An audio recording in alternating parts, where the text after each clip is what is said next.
There are so many different ways to connect with God. And as much as I love temple worship, it is the intimacy of home worship that has brought a sense of peace and stability into my life. Not through doing something grand, but by paying attention to the small things, the little variations, the meanings behind what we do. Deepam Jyotir Namostute. The Rig Veda begins with a line that includes Agni. I think that alone tells something profound, that before temples, before idols, before elaborate rituals, there was fire. Agni, or fire, occupies a strange space between the visible and the invisible. Unlike the other elements, fire is never still. It consumes, transforms, it rises upward and disappears. In ritual logic, this made it the perfect bridge between humans and the divine. Offerings placed into fire do not remain where they are, they change form. Ghee becomes fragrance and smoke. Herbs become ash and scent. Grain becomes heat and light. Ancient ritualists probably saw this transformation itself as sacred transmission. Agni was therefore called the mouth of the gods, the force through which offerings could travel from the human realm to subtler divine realms. Light from Agni also represents Prakasha, illumination, revelation, the ability to see truth. Darkness is not evil in a simplistic sense. Rather, its unhealthy version is associated with ignorance and confusion. Therefore, lighting a lamp or diya becomes an enacted prayer that may clarity arise where there's dullness, may awareness settle where there is forgetfulness. I'm also deeply fascinated by the linguistic angle of Agni. It actually comes from a very ancient Indo-European family of fire words, and I recently discovered that it is related to the Latin word ignis, or fire, from which English words like ignite come. So when you say the word ignite in English, you are actually touching the same ancient root that became Agni in Sanskrit. Words actually unite us far more than we know. The diya is, to me, a quieter form of Agni. A very large Vedic fire altar is expensive, priestly, communal, while I find the diya to be intimate, domestic. Instead of a blazing sacrificial fire, the household keeps a controlled flame, a miniature cosmos held in clay or metal. The wick becomes the axis between matter and light as cotton is drawn from the earth, soaked in oil or ghee, and then ignited into something luminous. The act itself mirrors a central Hindu idea that the raw material of ordinary life can become consciousness through discipline and offering. Now, mustard oil or sarson ka tel, sesame oil or til ka tel, and ghee or clarified butter are the three dominant ritual fuels for diyas, and each has its own nature.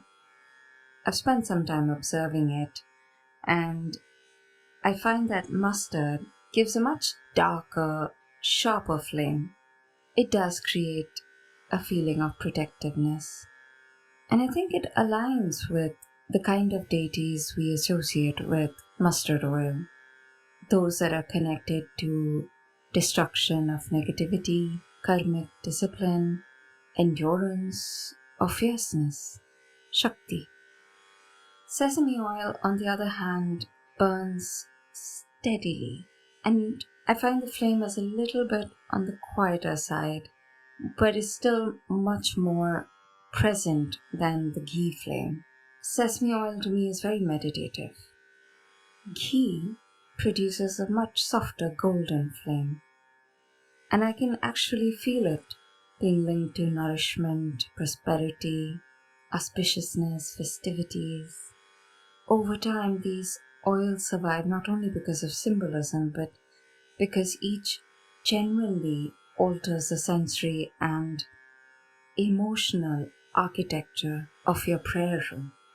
The material of the diya also changes the emotional quality of the ritual.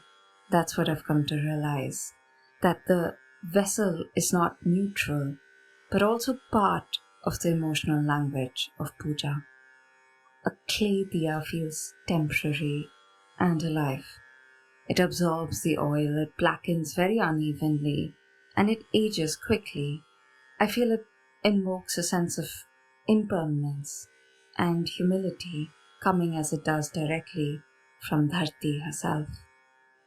Brass is used because it's durable, and over generations you'll find that the marks left from decades of lighting a flame within it is retained, and it gives that brass diya a real sense of continuity and inheritance. Silver diyas are rare, but I have seen them used in Lakshmi pujas. If you really notice the vessel itself, especially if it's holding ghee, which then becomes almost translucent, the light of the flame reflected within the diya, it appears incredibly delicate and deeply auspicious, just like the goddess herself. What I love, what I love all the more is that a diya has not remained a standardized object. It has absorbed geography, agriculture, mythology, and regional emotion into the flame itself. Let's step beyond ghee, sesame, mustard, and discover that there are several rare oils that still survive in very specific contexts. Mahua oil is still used in parts of central India, and it involves offering to God essence from the flower that is both sacred and economically so important in these areas. In Kerala and parts of Tamil Nadu, older temple traditions sometimes use ilupai oil from the Indian butter tree because it burns so steadily and can last during long worship periods. Castor oil is used in some forms of Devi worship. It creates a thick, slow burning flame with heavy visual presence. I have tried it, and the smoke feels so thick that it creates this unusual enclosed feeling around the flame, almost as if it's blanketing you and the Devi and the flame into one circular sphere. In certain Krishna temples and older Vaishnav homes, especially in parts of Gujarat and Rajasthan, diyas are sometimes very lightly perfumed with attar infused oils. So, gulab or rose, saffron, jasmine, these are anointed very lightly on top of the diya wick, and the fragrance becomes part of seva aesthetics. In the mountains, I know of a few families who use yak butter diyas, and some older generations remember using animal fat lamps based upon whatever animal was available at that time. So the scarcity of the environment shapes the lamp over here. In coastal parts of the Konkan and Goa, cashew oil diyas existed, but are possibly rarer to find today. I've also read about traditions especially at healing shrines or village goddess worship shrines, where neem oil diyas are offered and they're connected to disease protection. And that makes a lot of sense because neem itself carries associations of purification and protection. One of the most aesthetically distinctive oils that I've read about is the Panchdeep oils. It's not a single oil, but a blend of five, which can include sesame, coconut, castor, neem, and ghee. And the belief is not merely symbolic. The blend itself carries a very particular kind of flame and fragrance. In fact, I've heard accounts that say there is something special about this fire. And isn't that all we hope from when we light a diya?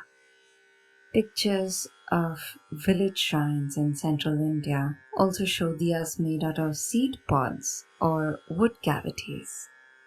And I myself sometimes pay respect to my coastal roots and use a coconut shell as a diya. And perhaps that's why, even today, where we are flooded with electric light, the diya survives. A bulb may remove darkness, but Agni transforms space itself.